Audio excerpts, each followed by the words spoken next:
Good morning, everyone. So this is CSE 213 digital logic using hardware descriptive language, and we are talking about the combinational logic as the new topic. So I'm following the same book, Maurice Mano, and we are going to follow the chapter number 4, combinational logic, with various combinational logic circuits will be there. Now let's clear on one thing, that there are two kinds of circuits: combinational circuit and a sequential circuit. Combinational circuit is the one which does not use any feedback or do not have a memory element. When we are saying feedback, means if, let's assume that there is such kind of circuit. This is just for an example. If something like this is the circuit, so you can see there are two outputs F1, F2 and two inputs A and B. So in this case, this feedback is there.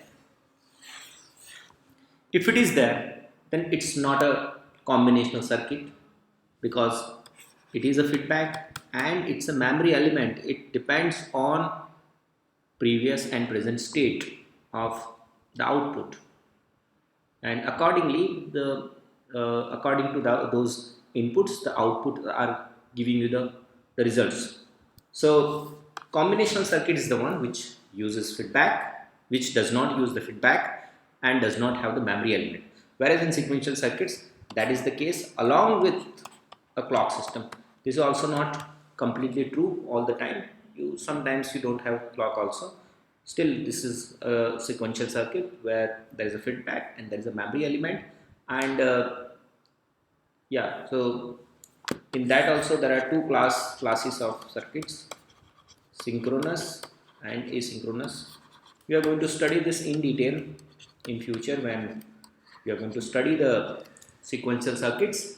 So currently, just learn one thing, that a circuit which uses feedback and a memory element are not the class of combinational circuit, right? So it has to be open loop,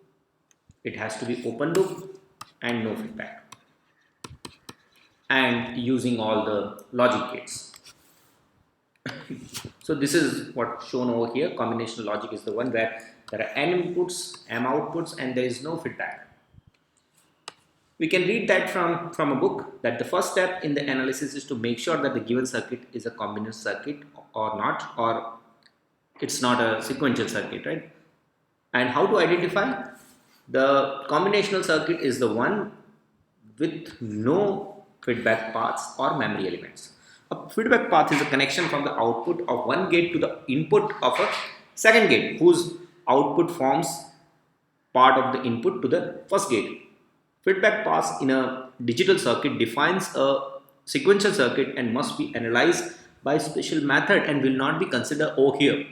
This is going to be taught in the next chapter when we are going to study the sequential circuit. But for a time being, let's understand the combination circuit, and let's be expert of that. One more thing you need to understand, that there is a word called cascade.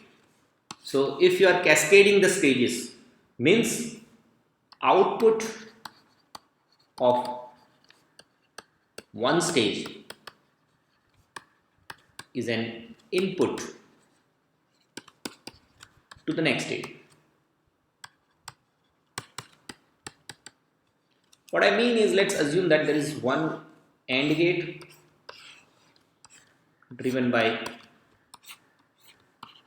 another AND gate.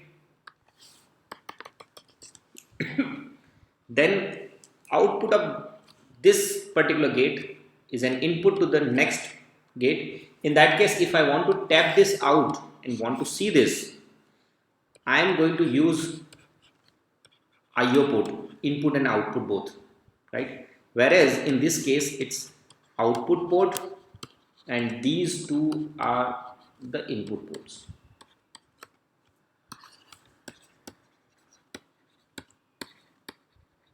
This is what we also studied in the laboratory for the case of input and output ports, right? You can double click it and you can change it. So this particular thing is known as the cascading of stages. So when you are cascading stages, uh, you need to look at the direction of ports, and accordingly you need to give the names.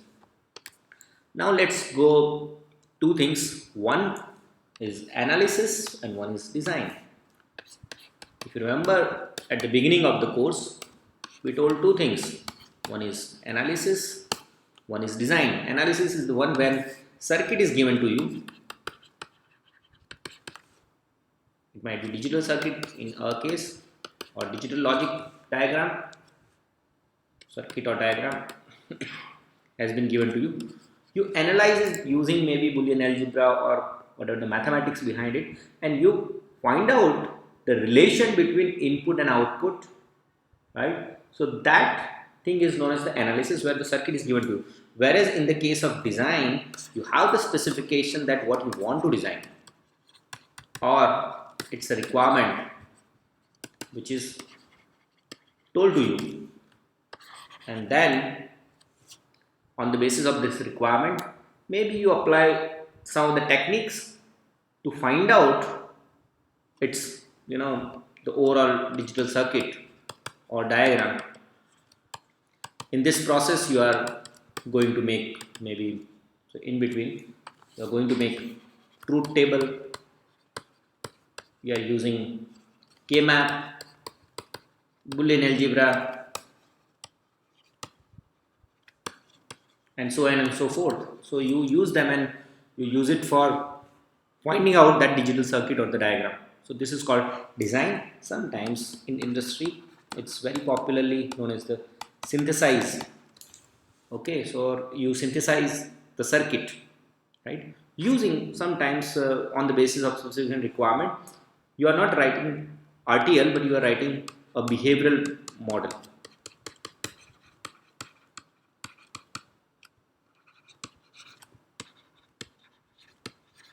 When you are saying RTL is simple. So first of all, RTL is register transfer logic, where I know how the digital circuit or digital diagram is visible, where you are going to write down its input output ports and the module name, and in the core cell of the programming which is in RTL, you are going to write down the logic. Like if I want to make something for AND gate, then you are going to write down AND with maybe output comma in 1 in 2. So this is a simple line for realizing and accordingly you can write down OR and many other things, and you can connect all of them with the feasible names. So such kind of such kind of programming is known as the RTL or the register transfer logic. Whereas if you do not want to go with this, and I would say that you don't want to go with this in a case when you have billions of such gates are there, then you are not going to write down the RTL.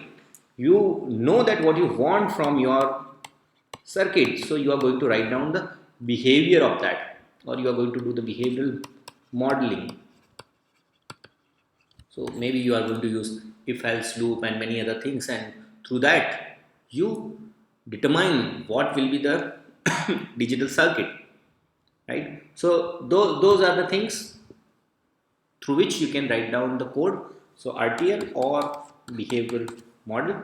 So at the beginning we are going to use RTL in the laboratory, and later on we are going to study behavioral modeling also, just to become expert on that, and for implementing a complicated system, right? Because you can use this FPGA board even to implement big processors, right? And that will be the heart of a computer. So you can do all these things, and all these things are possible with RTL as well as behavioral, but behavioral is relatively easy, But understand one thing, when you are doing the any kind of programming, it's unlike the C program, it's not line by line. It's actually entire program is getting compiled together. So whether it's synthesizable or not, some of the things are not synthesizable. You need to look at that. Accordingly, we can proceed, right? So over the time, you will learn it that which are the possible things. Let's start with the analysis. So if circuit is given to you, so logic diagram is available with you, and that you need to find out its input output function, right? So what you are going to do, so label all the gates output that are some symbols which are easy to understand, and determine the boolean function for each gate of the output. Do that, and in the this process you can use k-map, you can use boolean algebra, whatever way you like you can do that, and you can obtain the output of the circuit until you are not getting it. So you repeat the process by substitution of previous defined function, obtain the output boolean function in terms of input variables. So once you get this, so that's the final one, and that's the analysis part. This is very simple toy example. If you want to look at that, t2 is equal to a b c, t1 is equal to a or b or c. This one will become ab plus bc plus ac, and here it will be a bar or b bar times b prime or c prime, and a prime or c prime, and this is going to be ended, both will be end, so a or b or c, ending with a prime or b prime or c prime, and a prime or c prime. So accordingly you can find out this also, right, because it's ending of this one abc, or right, a or b or c, or b prime, c prime, and a prime or c prime, right? So you have the functions available, you simplify it. If you look at the simplification, you will get some answer. You just simplify it and you get the answer. You can use k-map if it is required, right? So you can see the final answer over here, right? So you can further reduce it also if you want, but this is called analysis part. If you look at the truth table, on the basis of availability of the function, you can write down this. This is quite easy, so I am not going into that. Let's go to the design procedure, which is sometimes more crucial and important in our case. So from the specifications of the circuit, let us assume that you have availability of the the specifications, but you do not know the circuit. You want to determine, or you need to synthesize the circuit. So what you need to do, first of all, on the basis of the available specification, determine the required number of inputs and outputs and assign symbol to each, right? So if there are 4 inputs and 3 inputs outputs are required, just name them as like a b c d, or output as w x y, or whatever you like, x1 x2, whatever way you like, you just name them. Then derive the truth table that defines the required relationship between input and output. Third is use k-map or boolean algebra to find out the boolean function for each output as a function of input variables, and based on the basis of that you can draw the logic diagram. Verify the correctness of the design using some simulator, sometimes manually also, but you can do it with simulation. Just this is a modern world where we are doing all the simulations, right? So you can do that. Now let's start with the first problem, which is a toy problem where you are converting BCD input to XS3 code. What is BCD code? BCD code is going from 0 to 9, right? So if it is 0 to 9, it's easy to write down all 0, and if it is 9, 1 0 0 1. But if you want to write down 1 0, then you need the 5th bit, right? So let's assume that convert 4 bit of BCD code to XS3 code. So in that also, if 4 bits are available, if you are more interested in, let's say, 10, 11, 12 till 15, then you need to use the fifth bit as well, right? So if you are interested in fifth bit, then the question will be different. Then you need 5 variables if you are interested in converting BCD code which is with fifth bit. But if you do not want to use the fifth bit, you can go only till fourth bit, which is 0 to 9, and for 0 to 9 you can write down the XS3 code. XS3 code is the one where addition of this code with 3. So if it is 0001, it's 4, so 0100, and so on and so forth. So 9 plus 3 will be 12, so 8, 4. So you can keep other codes as shown in this truth table. Just you keep that and you can have the answer. Let's start with the solving the first one. Let's assume that I am interested in solving the Z first. So Z is the one where I am going to keep the entries for ABCD, and I am finding out Z over here, right? So in that, what's going to happen? So let's keep the entries. So it's first entry is from here 1 0 1 0, then again 1 0 1 0, and then 1 0. Rest of the places where you are saying there are no entries, then you can consider them as don't care, and you can use it for your case where you want to make a bigger combination. So here there is a direct combinations are possible of this and this 8. So what it's going to make, so you can keep the numbers over here if you wish, 0 0 0 1 1 1 1 0, 0 0 0 1 1 1 1 0. So here all the entries are changing. So from this side nothing is going to be contributed, but in this side horizontally you can see D prime is not changing, so Z is equal to D prime. Now let's look at Y. So in Y you can find out that for given inputs of ABCD, these will be the entry 1 0 0 1, again 1 0 0 1, and then 1 0, right? And all rest of them can be kept as don't care because they are not going to happen ever. You are not going into fifth bit. So if you are going into fifth bit, then the next code will come in the case of BCD, but that is not going to happen. You can mark them with 0 0 0 1 1 1 1 0.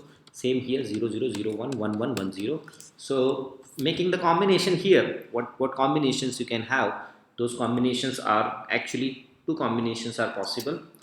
One is this one and one is this one. There is no possibility to get 8 combinations, right? So what this combination is going to give you, C prime D prime, and another will be going to give you CD. So that gives you C X NOR D, right? So that's the part Y. Now you might be interested in finding out X and W, so I am keeping this to you people to find out. However, I am going to give you solution in the next slide where Z equal to D prime, Y equal to C X NOR D, X equal to B prime C plus B prime D plus B C prime D prime, and for W it's A plus BC plus BD. So these are the solution for all 4 entries using K-map. So this was a kind of toy problem. You got all these things, so you can draw the logic diagram using logic gate. You can see here it's a combinational logic where there is no connection coming from output to input side. So it's not a sequential circuit or any other circuit. It's a It's a combinational circuit, right? So this is first thing where you wanted to synthesize a circuit which can convert a binary code, the binary coded decimal code to XS3 code. So you can check over here. For a given code, you can have this, right? But one important thing we need to understand, which is very crucial at this stage to understand, that if there is a NOT gate or any gate, but let's assume that I'm talking about only NOT gate for a time being to understand the situation. And if I apply here input like this, then I'm expecting the output like this. However, if I draw on a timing diagram, let's say like this, on the same place, output will look like this one. So there is some place where, or overlap place where the input is 1 and output is also 1, you see, and it will flip after some time from 1 to 0, right? This particular phenomena where it takes time to propagate from input to the output, it's known as the propagation delay.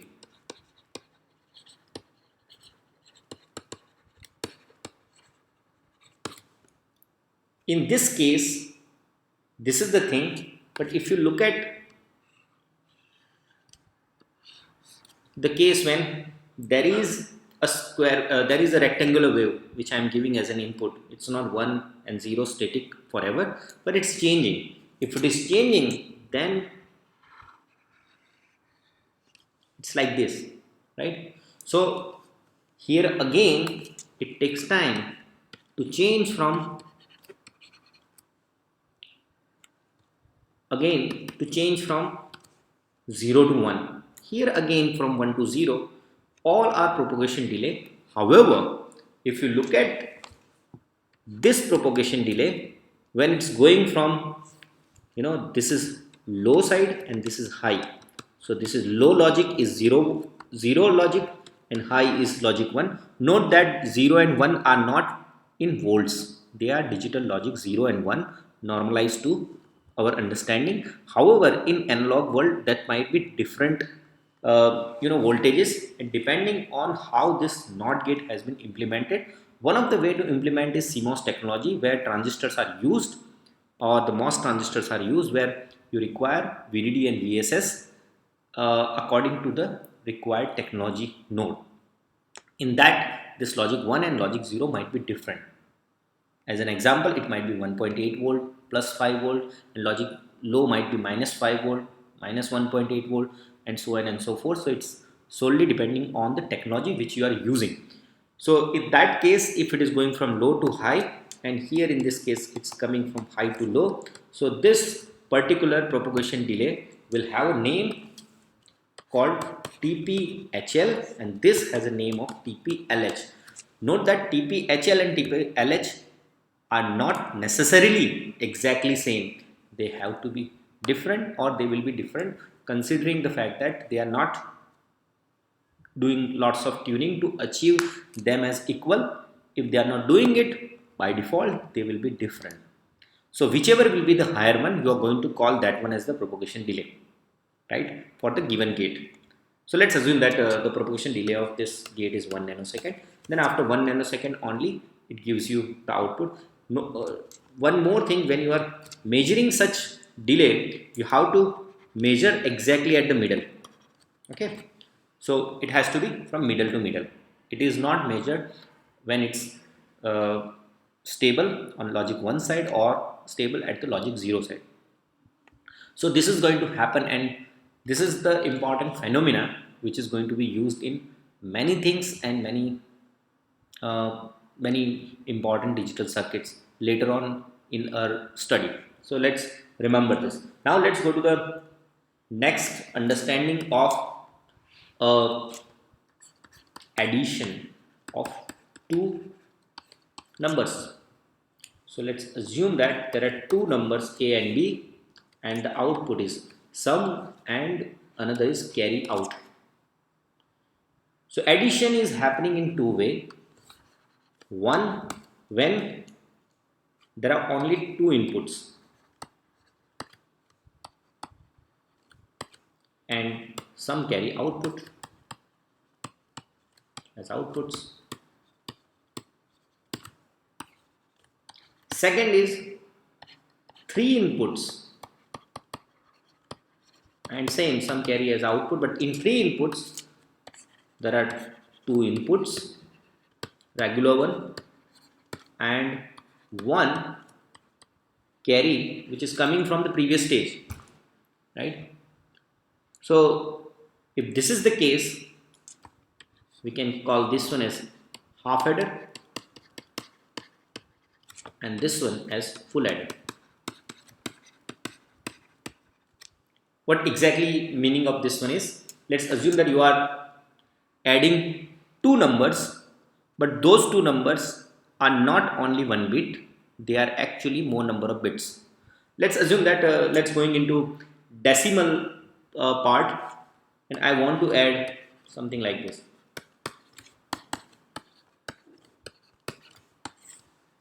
So when you start, you are going to start with the rightmost entry. You are going to add these two numbers. When you are adding, this is A and this is B. Each one of them is like, this is A0, A1, A2 and A3. And this is B0, B1, B2 and B3. Right? So A has actually more entries. It's not only single bit. So if this is the case and if I want to add 9 plus 1 which has only two inputs, so it will give you answer as 9 plus 1 equal to 10 or 1 0, where 0 is output sum which is going into single bit acting as a sum and 1 is coming here which is actually a carry. So when I added 9 and plus 1 which has only two inputs and outputs are sum and carry, in that case this particular addition is known as the half adder, or you are going to use the half adder in this case. In this case you are going to use the half adder. But for the next case, when you are going to add two inputs 4 plus 1 along with the carry which is going to give me 6 as a sum and a 0 as a carry, right? In this case you need full adder because you are using two inputs along with the carry. That's also the case for the next one where carry is 0. However, you are incorporating that in your addition. So rest of the places you require full adders and for single entry you require half adder. So let's learn how the half adder is going to be implemented. Let's look at that. Half adder is the one where there are two inputs x and y and outputs are sum and carry.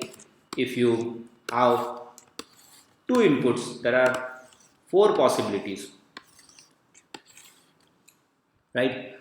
What are those four possibilities? Are 0 0 0 1 1 0 and 1 1.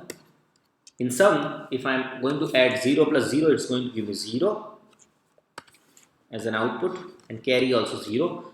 0 plus 1 again 1 with carry 0, 1 plus 0 1 and 0 is carry. But in a case of 1 1, both becomes 1. If this is the case, you can identify this function directly as, carry out is equal to x and y. Whereas in the case of sum, you can use the k-map,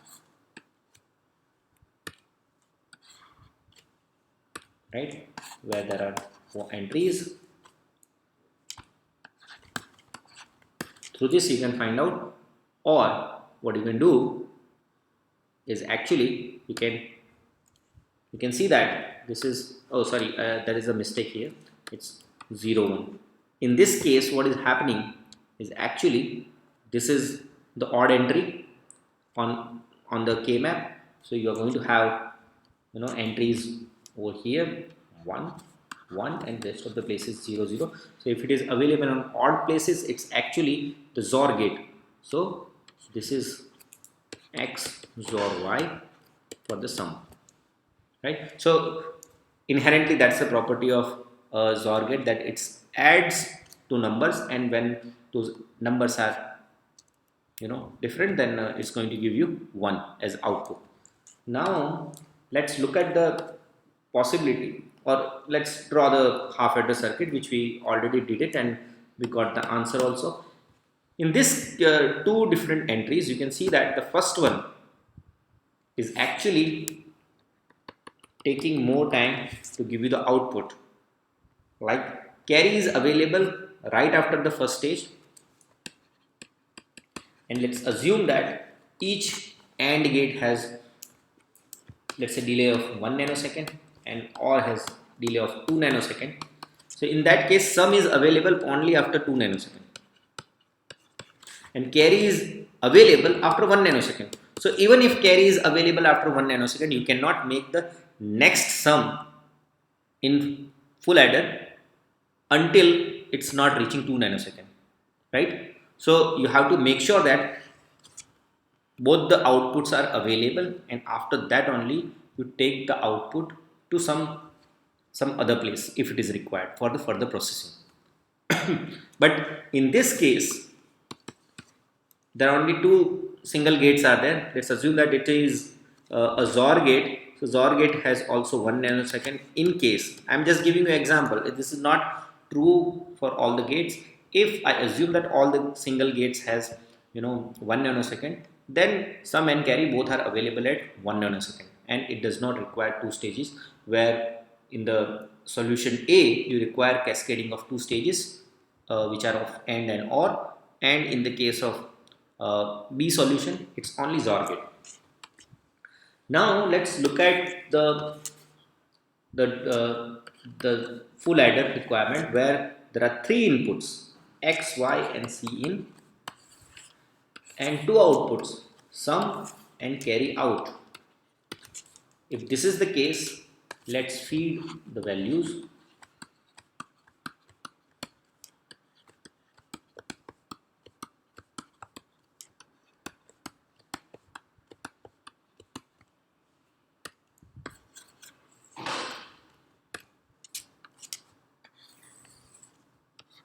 So if this is the case, we can feed the values one by one. So all three 0 are going to give me 0 as sum and carry as 0. But in case of next one, we are going to have sum 1 and carry 0. In the next one, sum 1, carry 0. In this one, 1 1, it's going to give me 0 as sum and 1 as output. In this case, 1 as sum and carry as 0. In this case, again 0 as sum and 1 as carry. In this again case, 0 1. In this case, it's 1 1. If this is the case, let's find out the equivalent. It's Boolean function using K-map. So if this is the case, let's start with again sum, where there are three inputs C in X, Y, 0 1 0 0 0 1 1 1 and 1 0. If you feed the values, you're going to have 0 1 1 0 1 0 0 1. If 1 are available at odd places, means if you look at this, this is 0th entry, first entry, second, third, fourth, fifth, sixth and 7th. Right? So if it is available at every alternate places like this, then it's actually XOR gate implementation, right? So it's available at every, starting with number 1. If it is starting with 0 and then available at every alternate place, then it's going to give me XNOR possibility. So in this case, we can write down C in XOR X XOR Y. It's going to give me sum, whereas for this case we can again draw C in X Y and 0 1 0 0 0 1 1 1 1 0.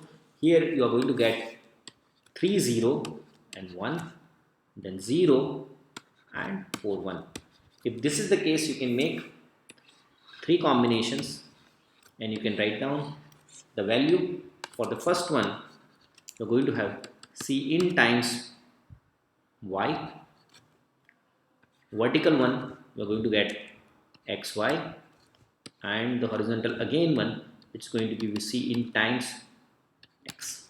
So you can write down carry out is equal to xy plus C in x plus C in y. Right? So this is quite easy. One more thing you need to note over here. So you look at these solutions. So those solutions are available and you can get the answer. This is pretty good. There is no problem in that. However, the problem you need to understand is that even though we have drew over here 3 input AND gate, 3 input, like 4 3 input AND gates and 4 input XOR gate. However, so this is OR gate, 4 input OR gates. So if you have such kind of situation, in reality, at the back end, all the simulation tools or all the EDA tools, which are electronic design automation tools. So in general, we call such tools as EDA tools. Xilinx is also like Xilinx Vivado is also electronic design tools, which is actually synthesizing your design. And when you are going to give the behavioral model or whatever model you give, or you write the RTL, at the back end, it's going to use 2 input gates only, right? So in reality, it will be like this. So each one of them is actually replaced like this. So here you will have x prime, y prime, z, and then in this case you are going to have a combination of 2 and you can get the answer, right? So right now you are seeing it's actually having only 2 stages. However, it requires 2 for this and 2 for next one. So you require 4 stages. So 4 stages, and if each one of them has a delay of 1 nanosecond, then on the critical path, so there is something called critical path. Critical path is the one which takes the longest time to propagate the logic, right? To propagate a logic, either 1 or 0 or 0 to 1. So you need to find out the longest one. Sometimes longest is not the most critical one. It depends on the propagation delay of each gate. But if you assume that if all the logic gate has same delay, then in this case, in each path it's 4 nanosecond only, right? Each path is 4 nanosecond, right? So but in this case, for 2 stages it's 2 nanosecond. So even though your carry is available in 2 nanosecond, you have to wait for some to be available in next 2 more nanosecond time. So after 4 nanosecond only you need to look at sum and carry. If you are looking at before that, then you are going to get the wrong answer. So that you need to understand that before propagation of the logic, you should not see that, and you need to look at the critical path. So the critical path is the worst case time or the largest time, which is actually